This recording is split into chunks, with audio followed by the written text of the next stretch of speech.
반드시 너희가 나가게 되리라 라고 하나님께서 약속을 해주세요.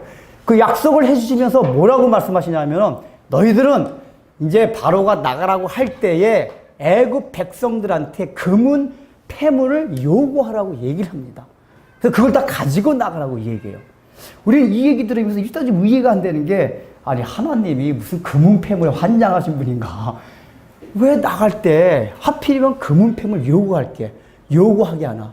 상황을 잘 생각해 보십시오. 지금 애굽은 이제 장자가 다 죽고 나면 초상집이 돼요. 그 초상집에다가 가가지고 야 너네 다 금은 보아 다 내놔, 이렇게 얘기하는 게 하나님의 일반적인 성품으로서 맞지 않는 얘기예요. 금은 보아라는 건 가장 귀한 것들 아니에요. 애굽 사람들이 깊이 장롱 속에 감춰뒀던 거. 근데 그걸 다 내놓으라고 한다는 거는 일단은 야, 하나님이 사랑의 성품이고 우리 하나님이 그런 물질의 노예도 아니고 물질을 다 다스리신 분인데 왜 그걸 가져가게 하셨나. 그리고 이스라엘 백성들 입장에서는 마찬가지입니다. 여태까지 바로가 허락하지 않았어요. 9번째 재앙까지. 그러면 모세와 이스라엘 백성들 입장에서는 야 바로가 모처럼 이제 나가라고, 어떻게 나가라고요? 그 전까지는 뭐 조건을 달았어요. 뭐 남자만 나가라, 짐승은 두고 나가라, 아이들은 둬라. 이번에는 짐승이 뭐고 너희들 모두 다 나가라, 아주 완전하게 허락을 해줬단 말이에요. 그럼 모세와 이스라엘 백성 입장에서는 어우 때는 이때다, 그냥 불나게 애굽을 나가야 돼요. 그 실제로 하나님이 이제 요 뒤에 유월절 규례를 말씀하시는 거 보면은 너희는 나갈 때 허리에 띠를 두고 일어서서 양고 문설주에 피를 발랐고 그 양을 잡은 고기들을 먹을 때에 서서 먹으라고 하셨단 말이에요. 유월절 규례가. 이 얘기가 뭐냐면은 급하게 나갈 수 있는 만반의 준비를 갖추라, 그 얘기예요. 그러니까 이스라엘 백성이 마지막 재앙 뒤에 애굽에 탈출하는 상황은 아주 긴박한 상황이에요. 근데 이런 상황 속에서 빨리 나가야 되는 게 정석 같은데, 아니 뭘 애굽 백성들한테 요구하고 시간 끌게 하고 이러냔 말이에요. 아니 또 하나님이 무능력한 하나님 같으면 몰라요. 하나님은 천지만물 지으신 창조주 능력의 하나님이어서 무슨 그런 금은보화 같은 걸 요구하게 하셨냐 이겁니다. 여기는 하나님께서 이스라엘 백성들한테 가르쳐 주시고자 하는 그 의미가 있었어요. 이게 첫 번째, 이 9번째 재앙을 다 통해가지고 또 10번째 재앙을 통해서 바로에게도 하나님이 메시지와 사인을 주셨지만은 더 큰 사인은 정작 하나님의 백성들인 이스라엘 사람들이 더 큰 사인을 받아야만 했습니다. 왜냐하면은 우리는 이제 이스라엘 백성들 하면은 늘 이 귀에 익은 게 이스라엘 백성 하나님의 자녀고 하나님을 잘하는 백성이다라고 생각하겠지만은 지금 요 출애굽기에 나오는 이스라엘 백성들의 상태는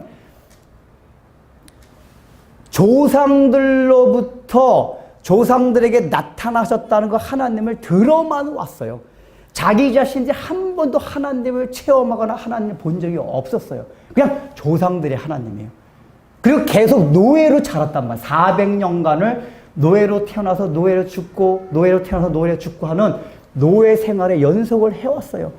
그리고 그들이 볼 때는 애굽 제국이, 그 당시에 강대했던 애굽 제국이 정말 위대하게 보였고, 그런 환경 가운데서 노예로 있던 환경 가운데서 그나마 자기 조상 대대로 내려와졌던, 전수되어 왔던 그 아브라함과 이삭과 그 야곱의 조상들이 하나님, 그 하나님 우리를 뭐 탈출시켜준다, 이렇게 얘기를 들어왔지만은 실제적으로 마음속에 확신 같은 게 전혀 없었어요.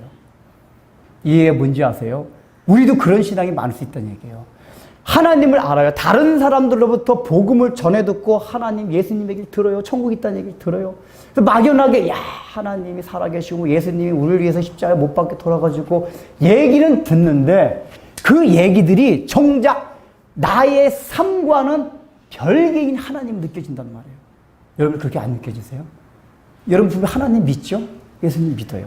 근데 하나님을 믿고 예수님을 믿는 거예요. 교회 안에서 와서 설교 들을 때, 성경 볼 때, 특별히 어떤 은혜가 주어지는 그런 때만 뭔가 하나님이 나와 함께 하시는 것 같은 느낌이 들지, 실제 나의 삶 속에서, 일상 가운데서 그 하나님이 나와 함께하고 또 이 온 역사 가운데서 그 하나님이 주관자가 되셔가지고 같이 한다는 그 의식이 잘 안 생겨요. 여러분 그런 생각 있습니까? 그게 없어요. 이스라엘 백성들의 상태가 그런 상태란 말이에요. 그러니까 분명히 하나님이 우리 조상들이 하나님 맞아요. 우리 조상들이 나타나셔가지고 능력을 보여주셨던 그 하나님을 믿어요. 그런데 그 하나님이 지금 나의 삶과 무슨 상관이 있느냐? 이게 바로 이신론이라는 거예요. 한때 유럽이 기독교 사회였는데 그 기독교 사회 가운데서 처음에 무신론 들어가기 전에 중간에 있었던 그 관념들이 뭐냐? 이신론. 그러니까 하나님을 이성적으로 생각하는 거예요. 하나님은 살아계시고 천지만물 다 창조하셨는데 하나님은 뒷짐만 지고 지구를 바라보고 계신다 그 얘기예요. 이 지구에 관여를 안 하시고 이 역사나 우리 인생에 관여 안 하시고 바라보고 계신다. 저절로 돌아가도록 이런 사고방식을 가졌어요. 왜 그런 사고방식을 가졌냐면은 이미 중세를 거치면서 복음이 다 죽었어요. 그리고 종교개혁이 일어나면서 막 뭔가 이렇게 복음이 불타는 했지만은 종교개혁이 끝나고 나서 한 200년 지나고 나면서부터 또 뭐냐, 복음이 화석화되기 시작했어요. 개혁주의 화석화되면서 사람들이 이 복음을 머리로만 알았지 삶 속에서 이렇게 체득되는 게 없었단 말이에요. 그러다 보니까 신앙이 관념화된 거예요, 하나님. 그래서 일반 이제 사람들이 점점 상견한 게, 야, 하나님은 우리의 상과는 상관없는 저 초월에 계신 초월자로만 계신다. 이렇게 느껴진 거란 말이에요. 근데 지금 저는 그런 말을 잘해요. 그 근대 사회 유럽의 지성인들 뿐만 아니라 오늘날 우리 기독교인들도 그런 사고방식. 그러니까 말은 그렇게 안 하는데 실제 우리 삶에 있어서 이신론자. 하나님은 천지를 창조하셨고 다 맞는데 나의 상관은 아무 상관이 없는 그런 하나님을 믿고 있단 말이에요. 여러분, 하나님이 정말 이 역사를 주관하신다는 걸 믿고 계세요? 지금 9재앙을 통해서 하나님이 보여준 게 뭐였죠? 제가 지금까지 계속 설명한 게 그 대제국 바로를 치심을 통해서 거기에 있던 우상을 치심으로써 하나님이 보여주신 게 뭐예요? 너희가 생각했던 이 역사와 자연과 모든 우주 만물을 다스린 건 그 우상, 애굽의 우상들이 아니라 나 여호와 하나님이다. 이걸 가르쳐 주셨단 말이에요. 역사를 주관하시는 분들이에요. 근데 우리가 과연 그렇게 믿고 있습니까? 여러분 인생 하나하나가 하나님의 섭리와 하나님의 주관 가운데 이끌림을 받는다는 게 믿어지세요? 이게 이상하게 우리가 그런 믿음 갖기가 의외로 힘들어요. 이스라엘 백성들 상태가 그런 상태였단 말이에요. 그래서 이 9개 재앙을 다 주고 마지막 10번째 재앙을 통해서 이스라엘 백성들한테 하나님이 원하셨던 게 그거예요. 그런데 이스라엘 백성들이 그 하나님의 의도에 가장 걸림돌이 됐던 게 뭐냐? 노예 근성이에요. 지금 이스라엘 백성들은 400년간 애굽 제국에서 자유로 있지 않냐고 노예로 있었어요. 노예라는 게 뭡니까? 노예라는 거는 등 따스르고 배고프고 주인이 좀만 잘해주고 별 문제가 없으면 행복해 하는 게 노예예요. 그러니까 자유인과도 자유인이라는 건 꿈이 있어요. 내가 비록 지금 가난하고 없고 있어도 자기 생각, 신념, 가치 이 있어요. 근데 노예는 나름대로의 가치나 신념 이런 게 없어요. 그냥 위에서 시키는 대로 해요. 눈앞에 보여지는 그것만 생각하고 눈에 앞에 보여지는 것만 충족이 되면은 만족해하고 행복해하는 게 노예의 근성이에요. 자기 스스로 어떤 걸 할 줄 몰라요. 근데 이스라엘 백성들은 즉 노예도 대제국 애굽의 노예로 있었단 말이에요. 애굽이 어떤 나라입니까? 그 당시 세계를 다스리던 나라예요.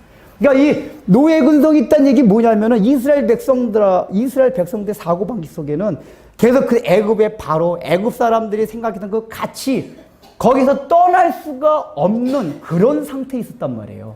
그러니까 이 사람들은 지금 애굽을 탈출할 때 어떤 마음을 갖기가 쉽냐 하면은 야, 그래도 우리 조상들에게 말씀하셨던 그 하나님이 진짜구나.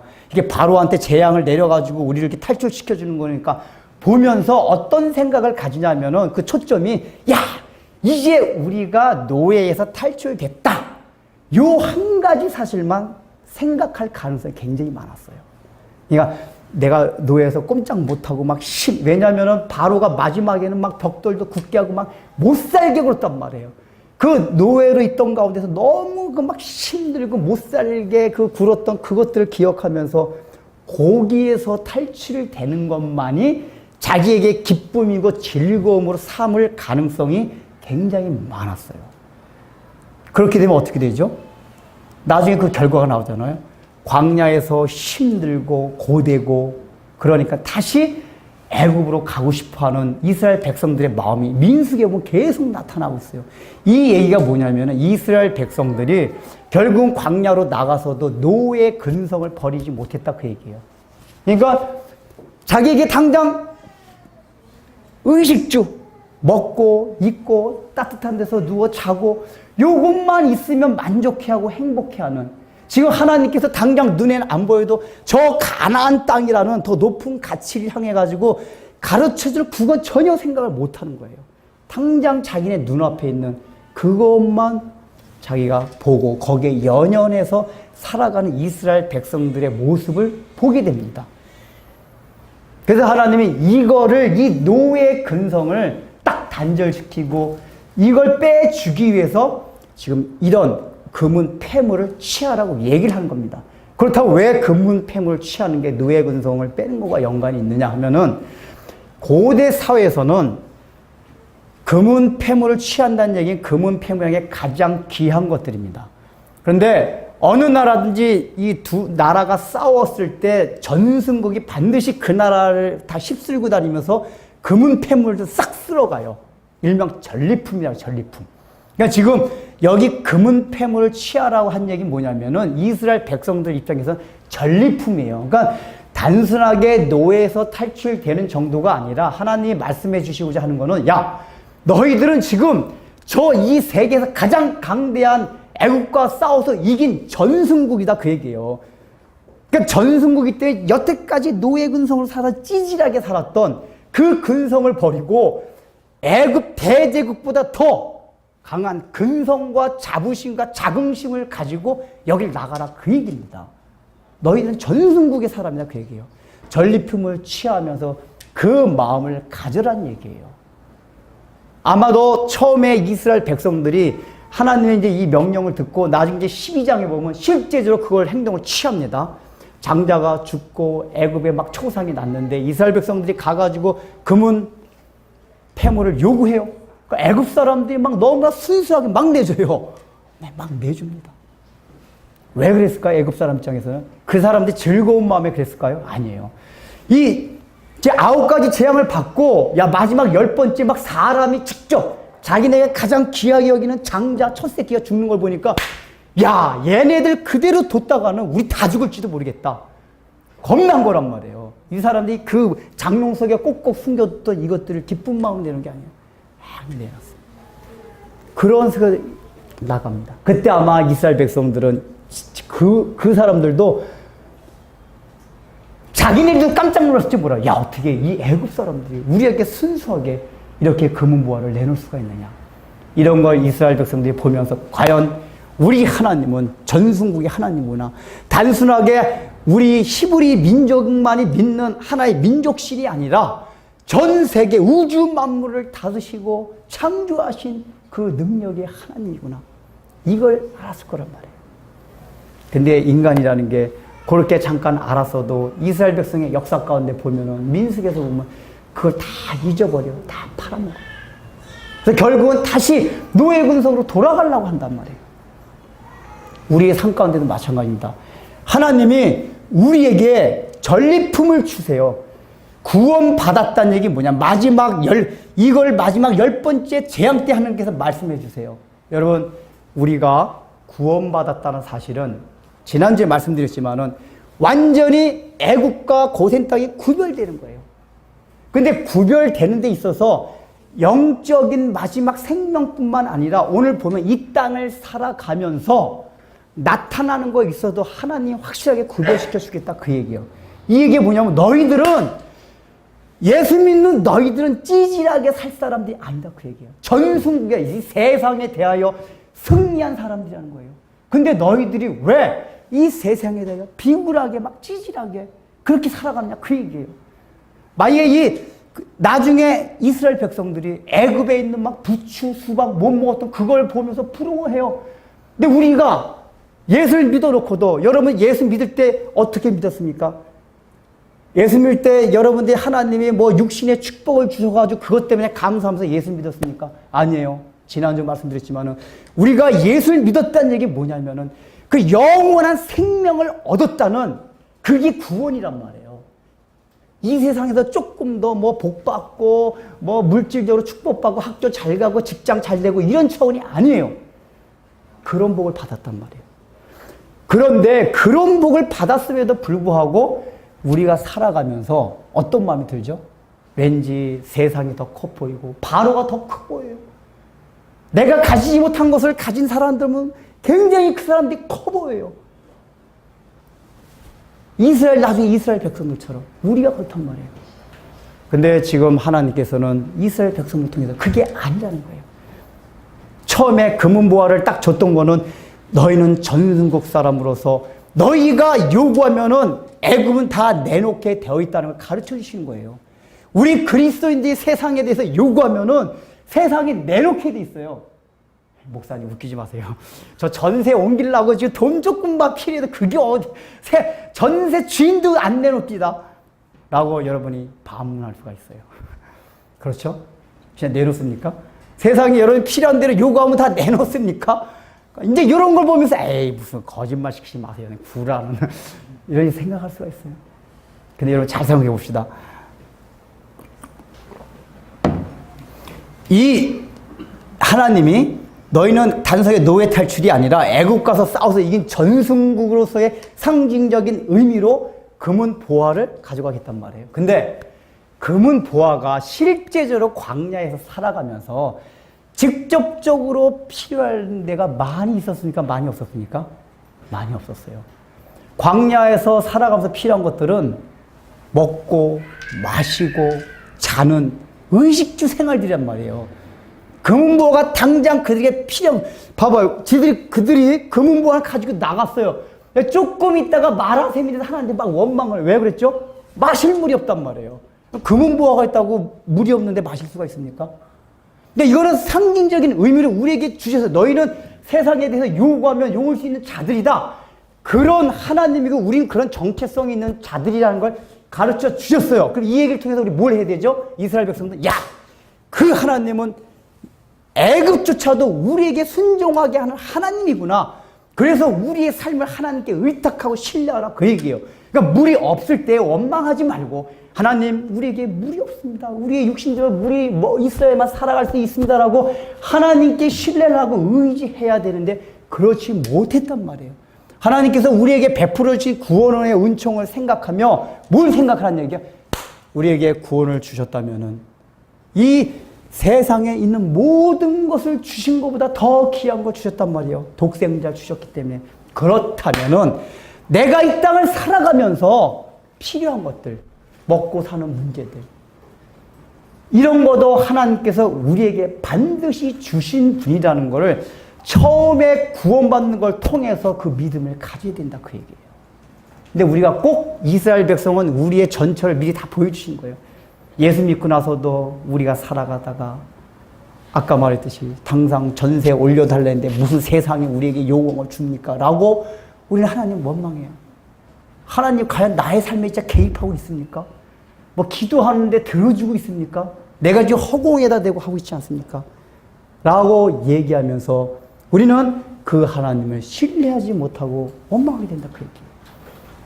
결국 금은패물 주신 거는 광야 생활 동안에 너희가 혹시 먹을 음식이 없고 마실 물이 없다 하더라도 너희 봐라. 이 애굽이 너에게 순종해서 그걸 주는 걸 봐라. 이걸 통해서 나를 계속 신뢰하라 그 얘기예요. 그래서 신명기 8장에 보면은 하나님이 그렇게 말씀하세요. 내가 너희로 하여금 쓴 물을 마시게 하고 먹을 양식이 없게 하는 거는 너희가 세상이 주는 그 음식이 아니라 육신의 떡이 아니라 하나님의 입에서 나오는 말씀으로 사는 줄 알게 함이라 라고 하나님께서 말씀을 해주세요. 그러니까 하나님이 물이 없게도 하시고 양식이 없게도 하시고 왜 그래요? 그때마다 이 백성들이 처음에 너에게 보여준 금은보화를 너에게 다 주지 않았냐? 이걸 통해서 딱 그 하나님을 인식하고 내가 광야 가운데서 혹시 어려움과 고난과 환란이 있어도 그런 하나님인데 어찌 그 하나님이 나를 돌보지 아니하랴? 라고 의지하고 우리가 이 땅을 살아가는 거는 그런 돈이나 물질이나 세상이 주는 그것이 아니라 하나님으로부터 나오는 그 말씀으로 살아간다는 의식을 갖게 하기 위해서 우리로 하여금 뭐예요? 어려움을 준다 그 얘기예요. 주인이 전셋돈을 올려 받게 하고 가끔가다 병에 걸리기도 하고 막 그냥 자식이 막 이게 막 대학에 하고 간들간들거리기도 하고 직장에서 막 그냥 뭐죠 이게 떨어져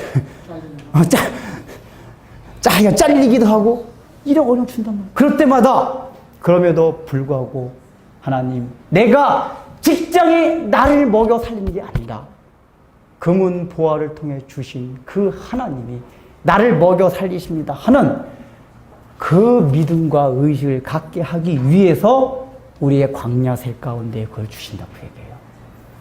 근데 우리가 그걸 깨닫지 못해요. 우리가 얼마나 답답한지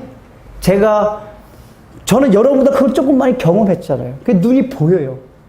그러니까 우리 성도들 이렇게 생각하면 여러분만 그전부터도 그러면은 그 하나님이 금보화를 주셔가지고 이제는 내가 그런 하나님입니다. 그런 능력입니다. 이걸 보여줬음에도 불구하고 우리 성도는 계속해서 먹을 게 없으면 하나님 원망하고 왜 우리 먹을 게 없습니까? 그 하나님 맞습니까? 계속 얘기해요. 그래서 하나님 말씀을 순종하지 못해요. 오늘도 이제 우리 어떤 집사님 아까 아침에 통화했는데 집안 결혼식 때문에 이제 못 나오시는데 이런 주일 지키는, 이를테면 이제 한 예가예요. 이 주일 지키는 것도, 이게 왜 그렇죠? 여러분, 이게 하나에게 주일 지키는 문제도 안 나가면 인간관계 끊어지고, 당장 장사하는 사람은 돈벌이가 심각한 타격을 받고, 여러 가지 원인들이 있어요. 근데, 하나님 말씀에 한번 딱 순종을 해보면은, 내가 이걸 하고서도 정말 하나님이 다 채워주시는구나. 이걸 알게 돼요. 근데 우리 인간적으로 본능적으로, 당장 그렇게 하면 나한테 손해가 오는데.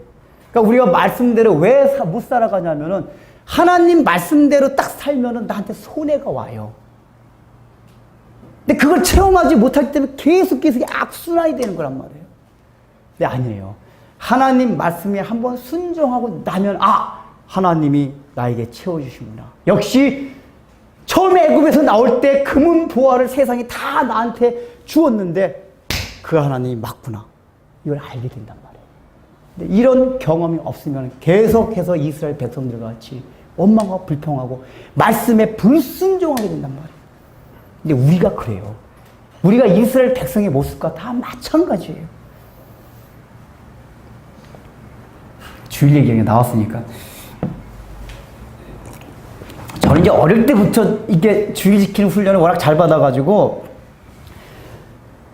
이제 제가 이제 그 기회가 있었어요. 어떤 기회냐면은, 학교 주일인데 한번 학교에서 나오라고 그래요. 시험 본다고. 근데 거부를 했습니다. 그 월요일에 가가지고, 옛날 마포 때, 마포 끼는 그 동그란 자리 무지하게 아픈 거예요. 그 엄청나게 맞았어요. 이게 선생님 말을 막 우습게 한다고. 물론 이제 이 주일 문제 따르게 또 주제가 얘기가 되겠지만 어떻게 이제 그때는 우리 고신측 영향을 받은 교회라서 굉장히 철저하게 지켰어요. 주일날 공부도 안 하고 했는데. 근데 저는 어쨌든 그 신앙을 따라 딱 안 가고 그냥 교회 가고 했는데 맞았어요. 근데 진짜 신기한 게 아프질 않아요. 이 원래 마포자로 말하면 무지하게 아프거든요. 그러니까 제가 그걸 한번 딱 경험하고 나니까 겁나지가 않아요. 선생님이 나오라고 해도 꼼짝도 안 하고.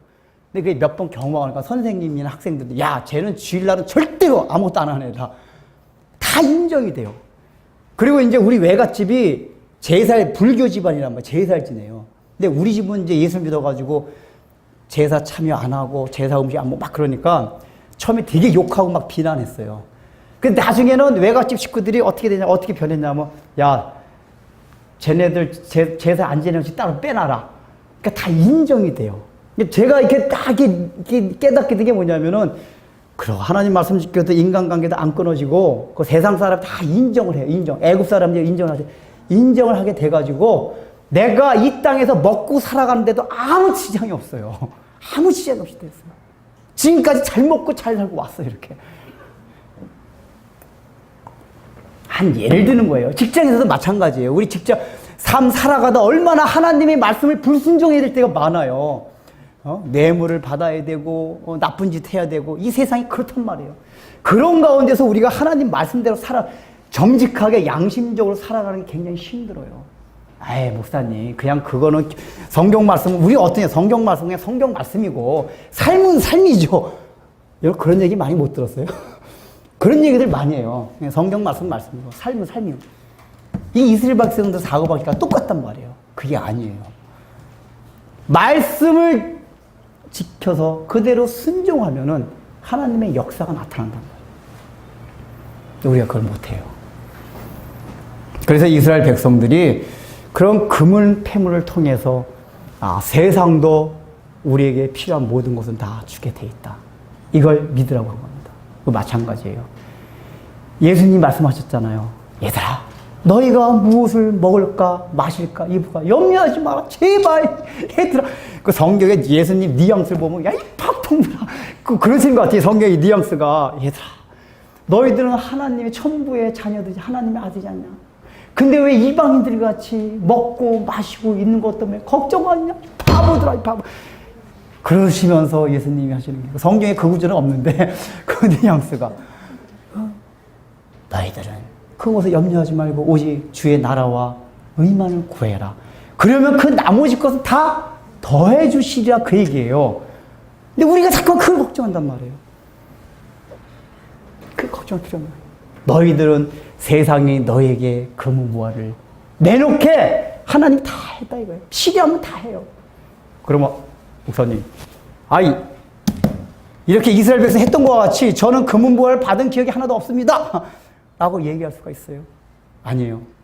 순종해보면 이런 역사가 일어납니다.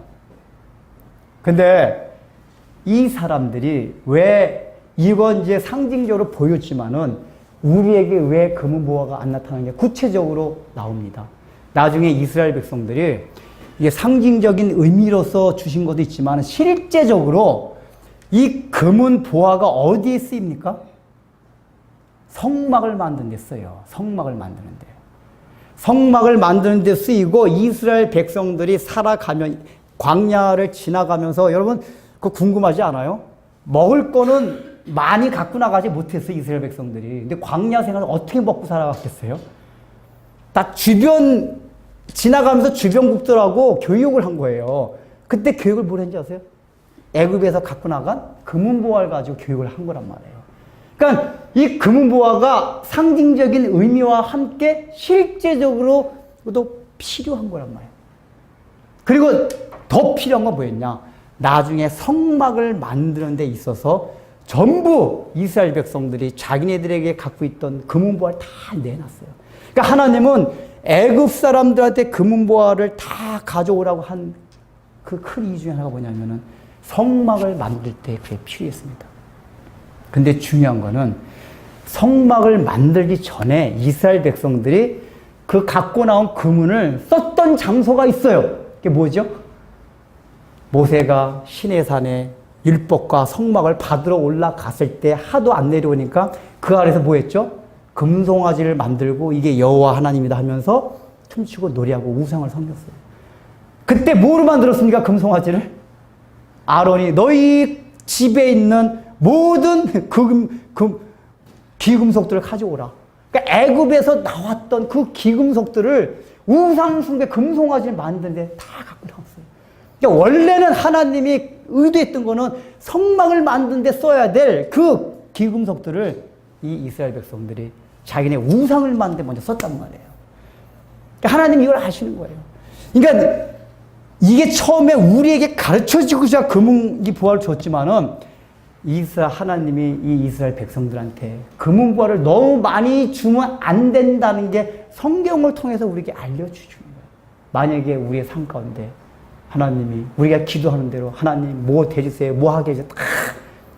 우리가 필요한 모든 거를 세상이 우리에게 내어준다고 가정을 해봅시다.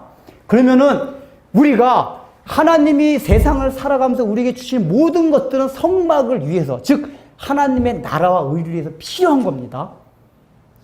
하나님 우리에게 먹을 거 주시고 직장도 주시고 좋은 친구들도 주시고 하는 모든 것들이 다 왜 주시냐 하면 성막을 만들기 위해서, 즉 하나님의 나라와 의를 위해서, 하나님의 영광을 우리에게 다 주세요. 먹고 입고 하는 것들을.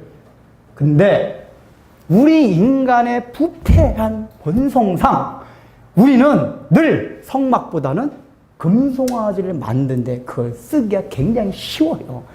그래서 하나님 우리한테 금은보화를 달라는데 줄 수가 없는 거예요. 줬다가는 어마어마한 금송아지 하나 만들어 놓고 그게 하나님이다 하면서 섬길 수 있는 가능성이 우리에게 농해요.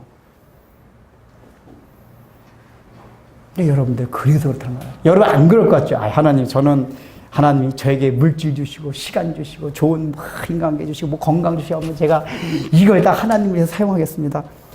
이렇게 해놓고 막상 딱 그게 취해지잖아요. 사람 마음이 느슨해지고 긴장도 풀어지고.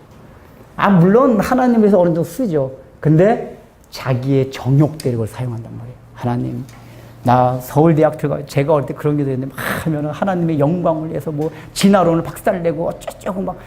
근데 하나님 제가 이제 그런 기도 했었어요. 이제 어렸을 때 하나님 막 노벨 물리학상도 받게 해주시고 막 하나님의 영광을 위해서 그렇게 기도했다니. 근데 나중에 하나님이 깨닫게 해준 게 뭐였냐면 어느 사경에 가가지고 그 주제와 아무 상관없는 그 주제에 설교했는데 불구하고 하나님이 딱 내 머리를 떼긴 게 뭐야.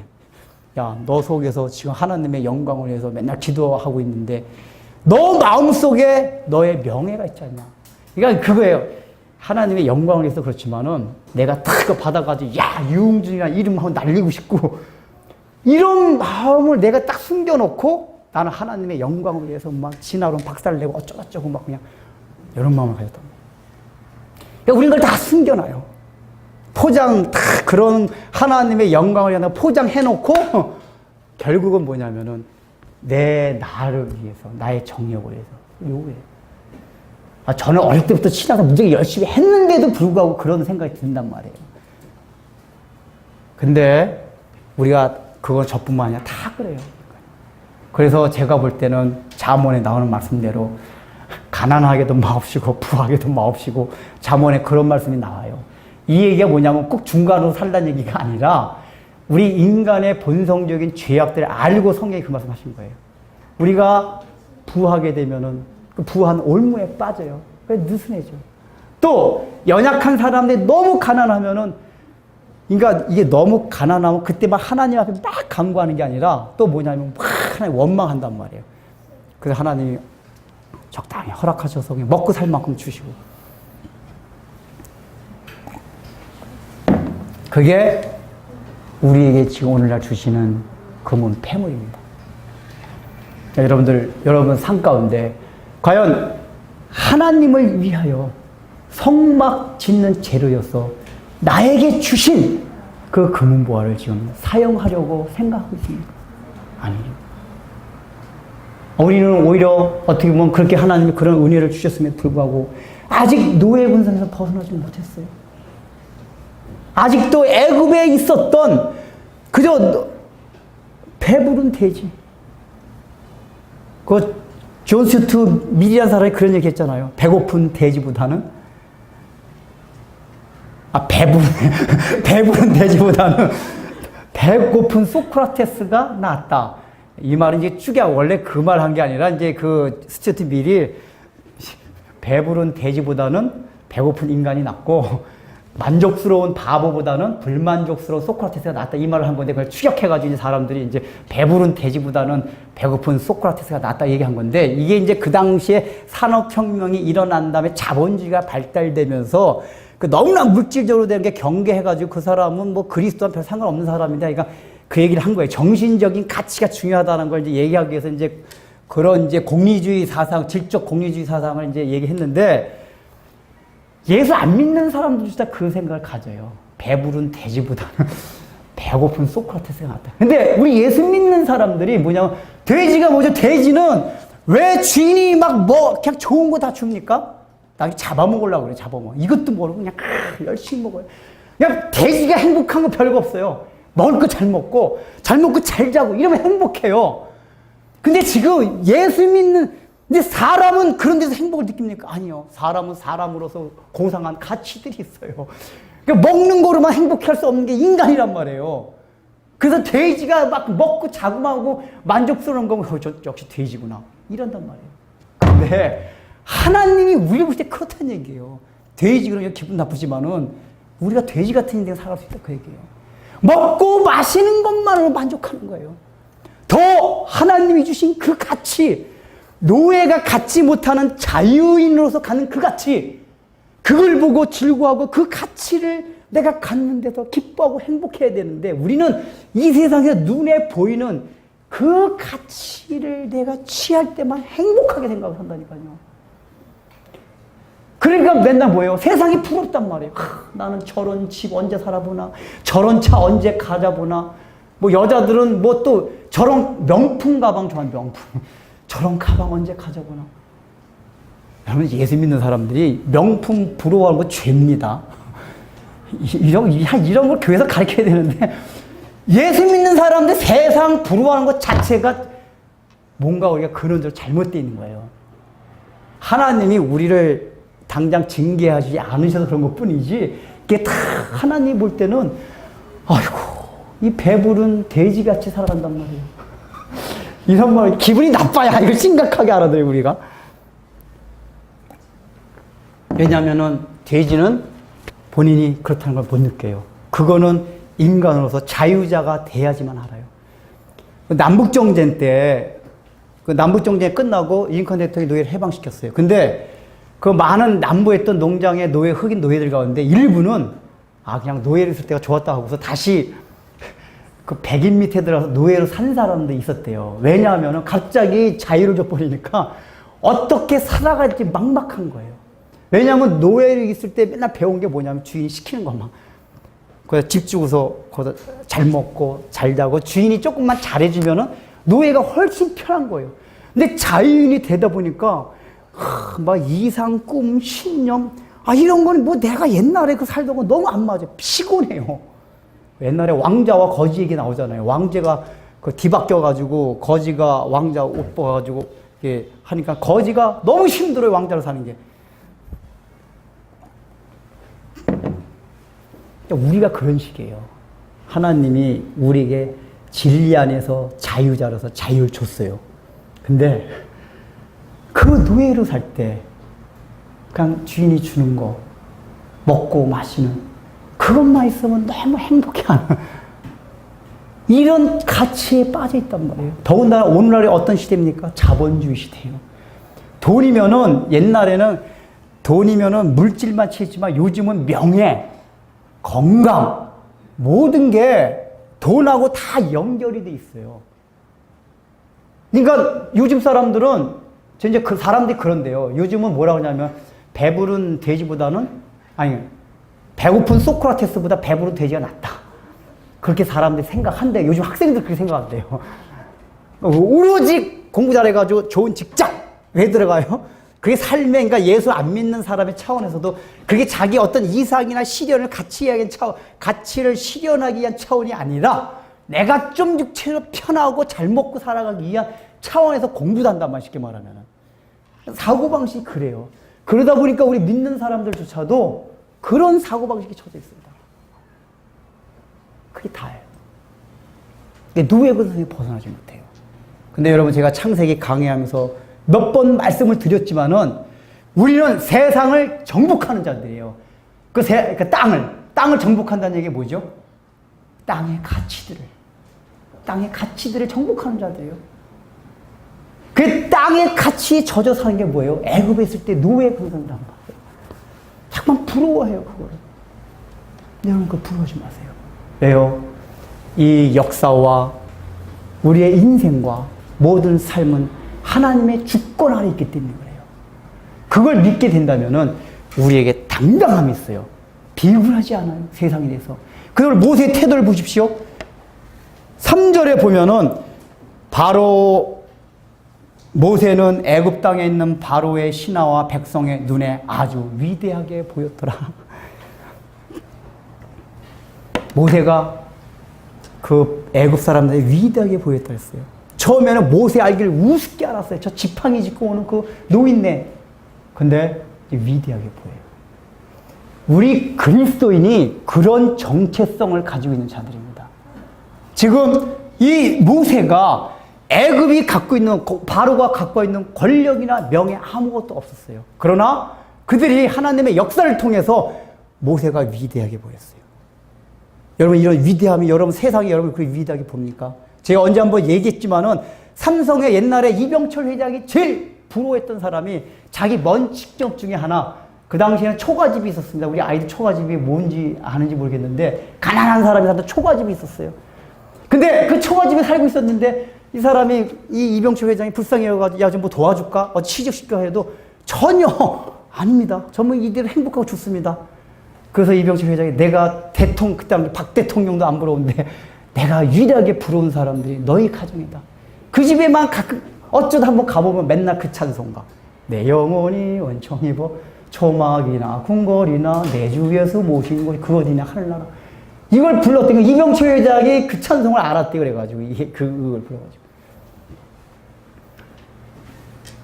애굽에게 위대하게 보였어요. 그 이병철 같은 재벌이 그 가난한 아무것도 아닌 그 사람이 위대하게 보였다. 그리스도인이 그런 사람들이에요. 그래서 8절에 보면은 여기 9절 보면은 8절 보면은 모세가 어떤 태도를 취하냐면 바로에게 얘기를 하고 분노하여, 그러니까 심히 노하여 바로에게서 나오니라라고 얘기해요. 이게 모세의 변해진 태도를 말해주고 있습니다. 처음에 모세가 어땠죠? 바로한테 설설 지는 사람이었어요. 자기는 입이 짧아서 말을 못해서 바로에게 가지 못하겠습니다. 그 대제국 바로왕한테 나 같은 촌부가, 늙은이가 어떻게 갑니까? 라고 벌벌 떨었던 사람이에요. 근데 이 마지막 재앙 앞에 와가지고 노하여, 심히 노하여. 이 얘기 뭐냐면은 그 바로가 깨닫지 못하는 거에 대한 그 안타까움과 그 마음이 지금 이 모세의 태도에서 드러나는 거란 말이에요. 모세가 이만큼 변했어요. 그 위대했던 바로가 우습게 여기지는 거란 말이에요. 여러분 그래요? 우리 세상적 별 볼 일 없어요, 다. 그나마 대통령이라도 되면 조금 뭐 이렇게 좀 볼 텐데, 여보 대통령 있습니까? 왜냐면 전 세계, 그 당시 바로 애굽이니까 미국 대통령 정도가 이제 애굽의 바로 정도에 해당되니까, 뭐 오바마와 이렇게 견줄만 하려면 우리나라 대통령 정도 돼야 뭐 정상회담하고 장관도 게임이 안 돼요. 우리나라 장관도. 여기 장관도 없잖아요. 우린 다 세상적으로 보면은 모세와 같이 저 위대한 광야에서 양라치고 있던 총부들이에요. 그래서 우리가 처음에는 하나님의 놀라운 능력을 경험하기 전에 그 세상이 위대하게 보여. 바로가 위대하게 보였어요. 벌벌 키워요. 저 세상 위대하다. 야, 저 돈의 위력, 권력의 위력, 대단하다.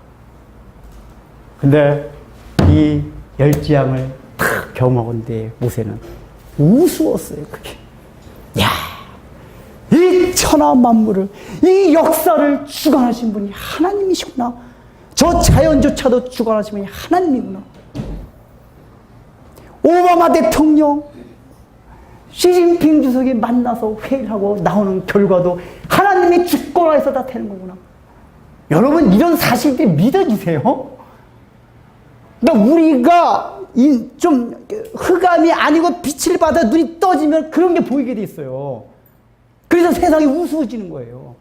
내가 대통령은 아니지만은 그냥 한 구석에서 사는 평범한 보잘것없는 그런 거지만은 나는 바로를 대항해서 할 수 있는, 바로를 우습게 여길 수 있는 그런 정체성을 가진 사람이다. 이게 바로 우리란 말이에요. 이 마음을 가져야 됩니다. 그런데 이제 지금까지 10장을 마치면서 하나님께서는 우리를 알고 여러분 인생 가운데 계속 보여줄 겁니다. 첫 번째 지향서부터 10번째 지향. 여러분 이거 들으셨으니까 이제는 여러분 삶 가운데 또 역사 가운데 또는 정치, 경제, 문화, 뉴스 가운데 좀 귀를 기울이고 흑암 가운데 벗어나고 생각하면 그런 게 보이기 시작해요. 하나님 주신 사인이구나. 메시지구나. 아, 인류의 역사를 하나님이 주관하신 거구나.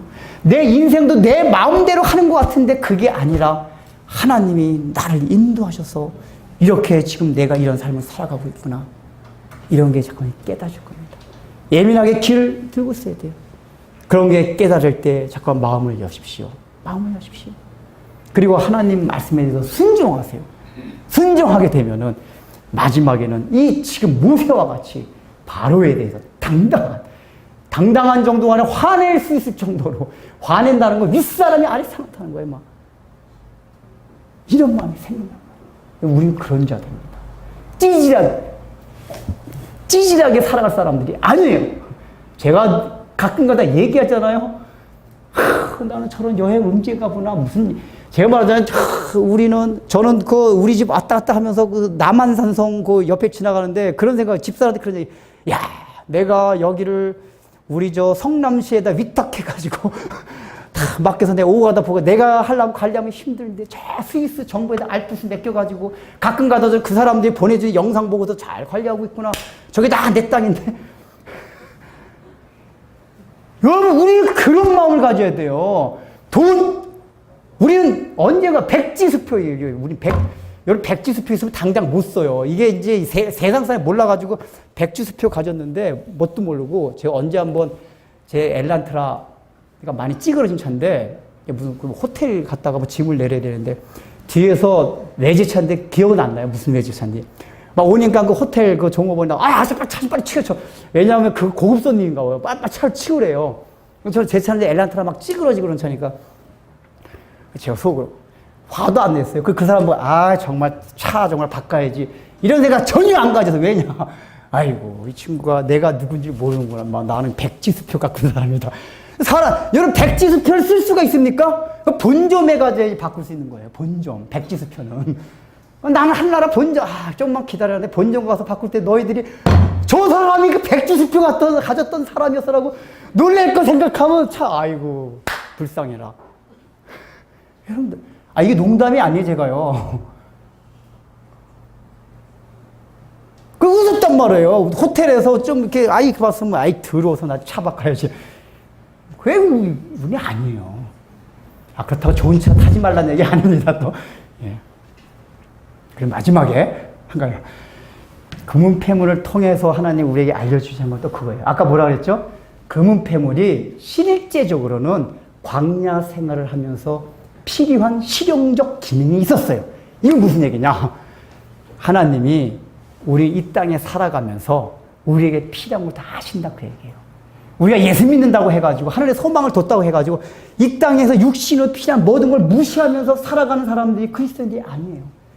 자칫 잘못하면 우리가 금욕주의 같이 될 수가 있어요.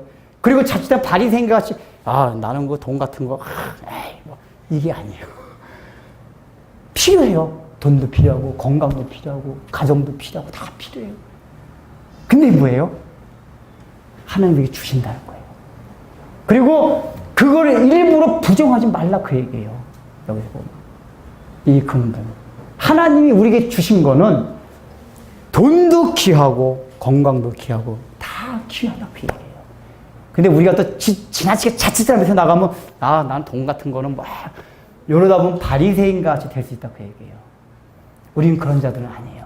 하나님 우리가 이 땅에 살아가면서 육신으로 필요한 모든 것을 아시는 분이에요. 이혼하 나눠진 게 아니란 말이에요. 그거를 우리가 또 필요한 걸 의식하면서 사는 것 자체가 나쁜 건 아니에요. 다만 하나님이 나에게 주신 그 금은 보화 그 안에서 자족하면서 살아가는 것이 필요하다 그 얘기예요.